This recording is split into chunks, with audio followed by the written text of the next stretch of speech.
In the summer of 1971, a group of college students walked into the basement of Stanford University. They thought they were part of a harmless psychological study. They were wrong.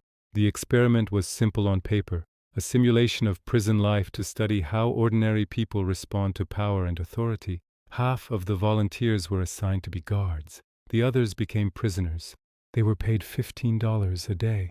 No one thought it would get serious. It did. The basement of the psychology building was turned into a mock prison.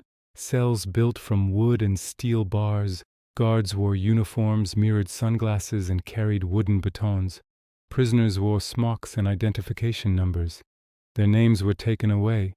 It was supposed to last 2 weeks. It ended in 6 days. On the first day, the prisoners laughed. They joked about the absurdity of it all. By the second day, they were silent. The guards started giving orders. Push-ups, punishments, sleep deprivation. Small acts of humiliation at first. But then something changed. The guards began to enjoy it.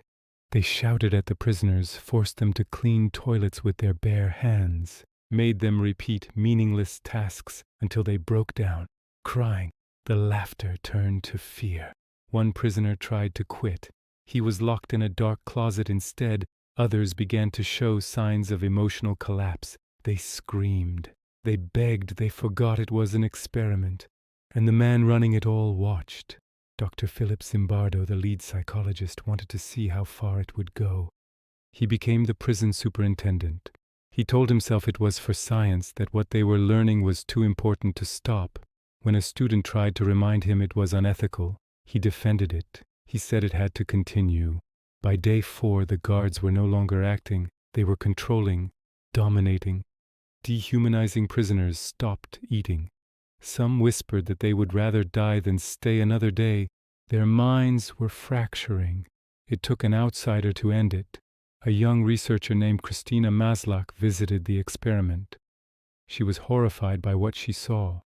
She told Zimbardo to stop it immediately. Only then did he realize how far he had gone. 6 days after it began, the Stanford Prison Experiment was shut down. No one had been physically killed, but something inside those students was destroyed. When the footage was released, the world was horrified. Ordinary people had turned cruel. Obedience had turned to sadism. Empathy had vanished in less than a week. The experiment revealed something no one wanted to believe, that the line between good and evil isn't drawn by rules or laws. It runs through every human heart. Zimbardo called it proof that circumstances could turn anyone into a monster. Critics called it torture, disguised as research.